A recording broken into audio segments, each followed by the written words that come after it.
Hitler or the Nazis, they had controlled all the aspects of the lives of the people. Now this Nazi regime, it had also controlled the media. Right? The media was totally controlled and it was taken care that the world does not come to know about what was happening in the country. So, यहाँ पर एक चीज जो note करने वाली है कि इतनी मास किलिंग हो रही थी, genocide was there, but the Hitler never used or the Nazis never used the word kill or murder. They were having their own code words.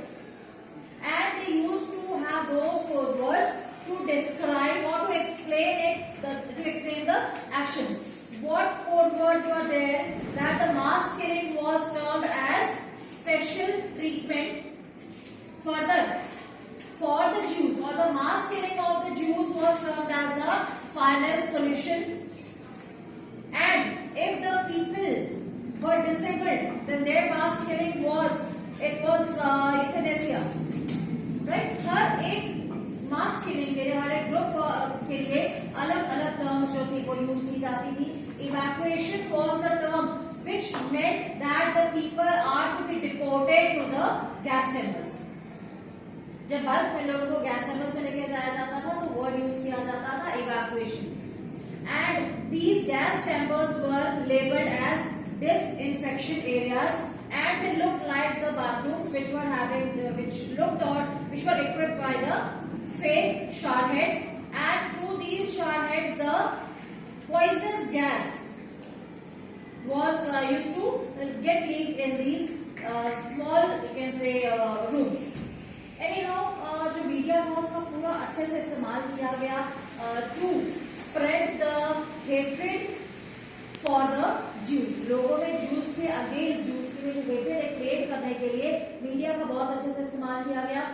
Through the images, through the films, through the posters, through the radios, through the catchy slogans, the pamphlets.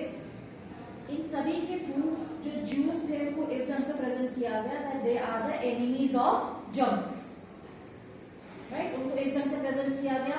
Plus उनको उनकी जो images बनाई गई उसमें उनको एक बड़े अलग ढंग से प्रेजेंट किया गया. Like as they are having the long nose, they are having the long beards and they are wearing those kaftans and so on. Kaftans क्या होता है, आप लोगों ने कई मूवीज में देखा हुआ है, जो अरेबियंस होते हैं, the ropes which they wear, right. Normally इसको उस टाइप की ड्रेस होती है जिसे हम कफ्तान्स कहते हैं. तो ये इस ढंग से जो ज्यूज थे उनको प्रेजेंट किया गया. राइट. और इन ज्यूज के लिए या ज्यूज के ऊपर कुछ मूवीज बनाई गई and this was just to create और to spread the hatred toward these people. And even you can say कि वहां पर जो नाजिज्म था that was having only one motive and that motive was to kill the Jews in large number and to create or to spread the hatred towards these people. Anyhow, इन्हें images में ऐसा दिखाया जाता था कि सबसे अलग से देखते हैं, but actual में जो जर्मन नाजीज थे उनको देखना और देख के पता लगाना कि Jews हैं, it was very difficult. जो जर्मन ज्यूज थे वो ऑलरेडी इस पॉपुलेशन में इस ढंग से मिक्स हो चुके थे कि एक बार देखने से पता नहीं लगता था कि ये पर्सन ज्यू है या जर्मन है. राइट. लेकिन उनको प्रेजेंट उनकी फोटोज और ऐसे पिक्चर्स बना के लोगों को दिखाई दी कि ये बड़े अलग से दिखते हैं और बड़े वियर्ड से दिखते हैं. तो लोग जो थे जब whenever they used to see the Jews or so on, when they had any interaction with the Jews, so they had these images in their mind and the hatred grew. And anyhow, as mentioned कि media का इस ढंग से इस्तेमाल किया गया था कि पूरे वर्ल्ड को पता ही नहीं चल रहा था कि कंट्री में हो क्या रहा है.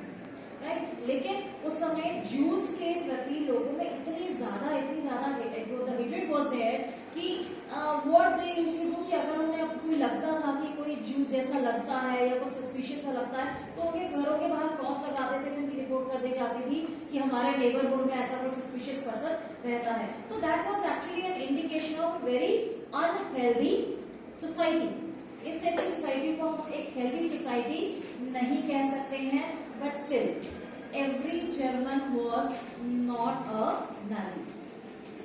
कुछ लोग ऐसे भी थे कि नाजी नहीं थे और उन्होंने प्रोटेस्ट भी किया, they had protested, they had faced the police repression also, they had to face the death also, लेकिन मेजॉरिटी जो थी, जो नाजीज नहीं थे, ऐसा नहीं था कि सारी जर्मनी ही नाजी है, नाजी पार्टी के उसके फॉलोअर्स थे, लेकिन बाकी भी मिक्स इतने सारी वैरायटी के लोग रहते थे। जो रहते थे उनमें मैक्सिमम क्या थे, they were the onlookers, they did not bother to protest against the Nazis. Reason could be that they felt that nothing is happening to us and why should we protest? Why can't we live in harmony and why should we protest? Why should we invite the troubles for us?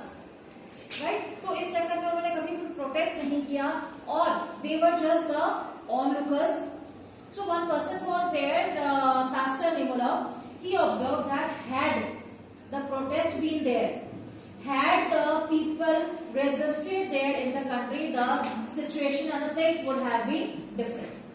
कि अगर लोगों ने कहीं protest किया होता या resistance दिखाई होती अपनी, तो शायद जो इतने हालात खराब हो गए थे जर्मनी के उतने ना हो पाते। So he has written one quote here. First they came for the communist. Well, I was not a communist, so I said nothing. Then they came for the social democrats. Well, I was not a social democrat, so I did nothing. Then they came for the trade unionists, but I was not a trade unionist. And then they came for the Jews, but I was not a Jew, so I did little. Then when they came for me, there was no one left who could stand up for me. It means कि जो लोग थे वो ऐसे on लोगों से उन्होंने कुछ नहीं किया और यही शायद एक बड़ा रीजन था कि a lot of variety of the population had suffered a lot in the Nazi Germany. और इस चीज का अफेक्ट क्या हुआ, जो ज्यूज के अगेंस्ट जो हेट्रेड थी लोगों में, उसका असर क्या हुआ कि जो ज्यूज थे they were living a very terrible life, they usually had the nightmares और उनके ऊपर साइकोलॉजिकली इतना ज्यादा इफेक्ट पड़ गया कि उन्हें लगने लगा कि yes we are the criminals, yes we are the enemies of the Germany and yes we look weird, we are having the long nose and we look very weird। मतलब इतना उनके ऊपर साइकोलॉजिकल प्रेशर हो गया था कि उनको लगने लगा कि हम हैं ही क्रिमिनल्स, कि जो हमारे साथ अगर नाजी ट्रीट कर रहे हैं तो that is okay, right? So they felt it okay if the Nazis were treating them badly. उनके ऊपर इतना psychological pressure जो था वो डाल दिया था। Anyhow, as mentioned कि Jews died many deaths even before they reached the gas chambers. कि actual में death से पहले भी उनको इतना humiliate किया गया था, उनको इतना torture किया जाता था कि it seemed as if they are not living a life rather. Anyhow, already I have told many a times that the world was not at all knowing that what was going on in the country. पूरे world को ये पता था Hitler is ruling over the country, Nazi is there and they knew कि Hitler का एक ऐसा attitude है that he wanted to expand his territories and in order to expand his territories he was just attacking on the foreign countries, right. इसके अलावा the world was not knowing कि Nazis जो है they are treating the local population very badly. They knew that Hitler is very cruel and he is waging the war. और India से भी उस समय Mahatma Gandhi he had written letters to Hitler just urging him to stop the wars. क्योंकि India भी ऐसा उसको कुछ नहीं पता था कि अंदर क्या हो रहा है, और उनको भी पता था कि हिटलर है वॉर्स कर रहा है। और 1939 में वी नो कि जब हिटलर ने अटैक किया था पोलैंड के ऊपर और सेकेंड वर्ल्ड वॉर शुरू हो गया था, तो पूरे वर्ल्ड में एक इंप्रेशन ये था कि second world war has been started by Hitler. So that's why from India itself, Mahatma Gandhi had written few letters to Hitler and requesting him to stop the wars. Anyhow, it was not taken care of, it was not considered even.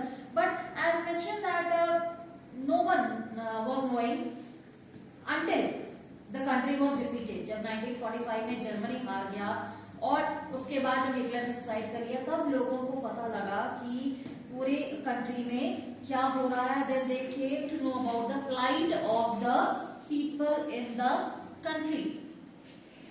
और ये ऐसा क्यों हो पाया कि जो लोग concentration camps में थे, they knew that they are going to die, but they also wanted the world to know what was going on. So what they did, they secretly wrote the diaries, they secretly maintained the records, they secretly had the notebooks जहाँ पर वो रोज के अपने routine या रोज के जो उनके साथ टॉर्चर होते थे वो सारा जॉट डाउन करते थे. That was secretly placed in those concentration camps.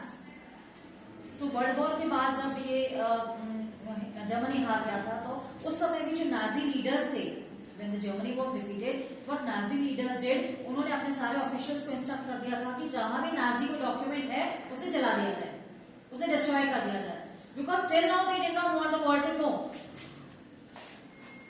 So anyhow, उसके बाद जब जर्मनी अगेन हार गया, कैप्चर कर लिया गया, जब ये कंसंट्रेशन कैंप्स जो थे, जब इनको सर्च किया गया, तब वहां से इतने सारे रिकॉर्ड्स निकले और then the world came to know about the atrocities of the people. Anyhow, उसके बाद ये जो हिस्ट्री है हिटलर की या जो भी डॉक्यूमेंट्स है related to Hitler that are normally placed in the museums in many parts of the world. ये वर्ल्ड में तकरीबन म्यूजियम्स में रखे हुए हैं, ये हिस्ट्री डिस्कस भी होती है, so as to know the people कि ऐसे जो लोग हैं वो भी हमारे वर्ल्ड में एग्जिस्ट कर चुके हैं. And whatever the mistakes had been committed in the past, see history का जो पर्पस ही होता है कि otherwise we don't want to know कि what has happened in the past. I mean we cannot change it, right? We cannot change the past, but the thing is कि whatever mistakes had been committed in the past, at least we can learn from those mistakes and that will not be committed in the future. At least हम लोग lessons जो है इनसे ले सकते हैं. So your chapter comes to an end here.